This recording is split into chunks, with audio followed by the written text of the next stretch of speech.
Hey, what's up, Scott Walker here with Imagination Creation Films, and today we're taking a look at these ProGrade high-speed flash storage and why they make the grade.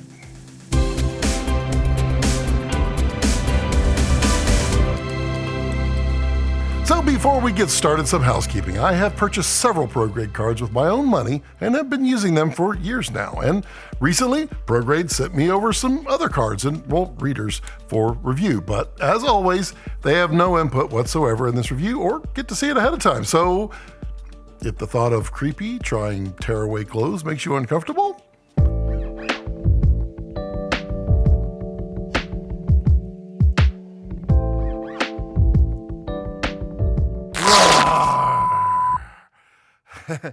oh, subscribe. So there are a lot of good brands of flash storage out there, but there are only a handful of great brands when it comes to storage, and well, ProGrade is just that. Great. If you haven't watched my video on flash storage for filmmakers, you might want to watch it. It explains so much of the issues plaguing filmmakers and why the flash media with the same stamp specs performs very, very differently, or sometimes not at all, versus another with the same stamped specs. I'll link to that below if I remember. Now, ProGrade makes two different grades of cards. The ones I'm talking about here today are their premium cobalt cards. They look like this. Now, I'm sure that the gold ones are fine for standard tasks, but when it matters, you just don't want to skimp.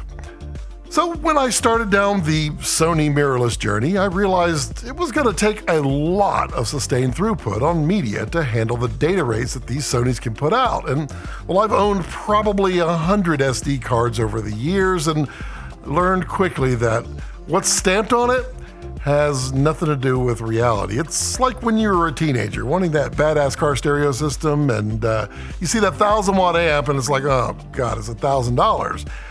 And then you go to Walmart and you see that 1,000-watt amp for $39.99. One of them probably performs at 1,000 watts.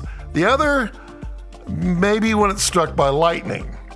Sustained data rate is everything. And you can't just measure with simple benchmark tests and expect that number to hold. You need to deep dive into these cards and see what they can actually do over a long period of reads and writes. And you also need to test them with the types of data you'll be writing to them. Testing them with small I/O, well, doesn't matter if you're writing large chunks of data at a time. And it's not just write speeds, it's thermal capability. What happens to the speeds of the writes when the card gets too hot? Write speed, it's far more important than read speed. Now, if you can't read fast enough, yeah, it's okay. It'll just make your transfers slower later. But if you can't write fast enough, you just lost your shot. Now, here are some tests that I performed on each of these types of cards, and well, you can see that they actually perform quite well, very close to their stated rated speed. Now, read speeds can be affected by caching, so don't take them as actual performance numbers. If you notice, they kind of go up a little bit there. More than likely, in the real world, they will perform close to the write speeds, if not a little bit better. Now, looking at other brands, the write speed is either much slower than stamped, or it's all over the place. But the most important thing that I've noticed with ProGrades is they're all still working. Like these. After using these over and over again on these Sonys, just chugging through day in and day out, they're still working. I have a stack of Lexars that all died about the same time and in the same way, oddly enough. They just stopped mounting and stopped being able to read from. Not good. I literally had 5 stop working within 2 months of each other. Not great.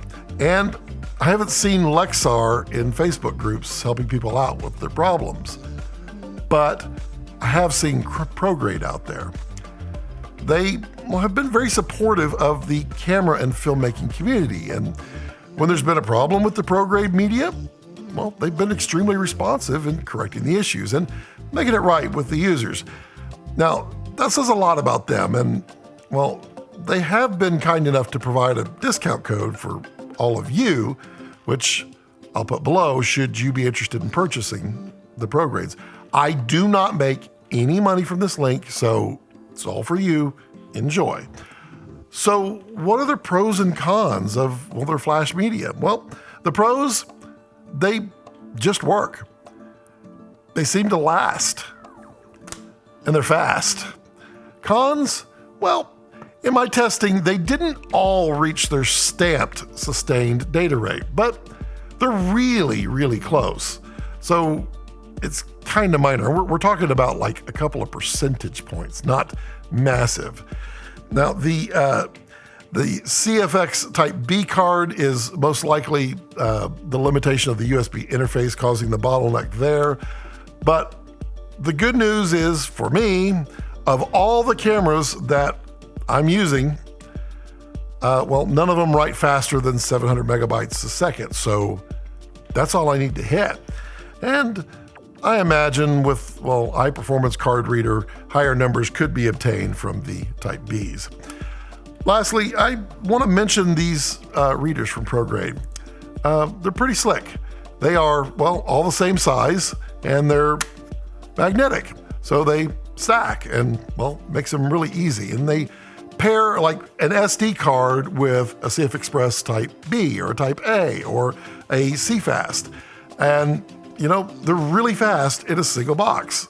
So, you know, sometimes you really will only need to carry one reader with you. Now, as a DIT, I'm carrying a lot of them around and they're awesome.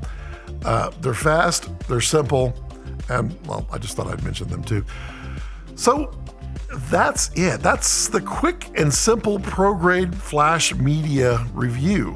What do you think of them? Do you use ProGrade now? Are you going to check them out, or are you happy with what you have? Let me know in the comments down below. I'd love to know what you think and, well, what do you use right now? I always try to make my reviews and recommendations not about what you should use or buy, but rather what I've tested, discovered, learned, and, well, just my opinion sometimes. I just want to share things that I find that are successful with you. And I want you to make the decision yourself. You're an adult, you can do it. Now, remember, you can always support the channel by becoming a channel member and even get your name in the credits by becoming one of the top tier members like these fine folks. And as always, as I like to leave it, don't let your passions center around your life, let your life center around your passions.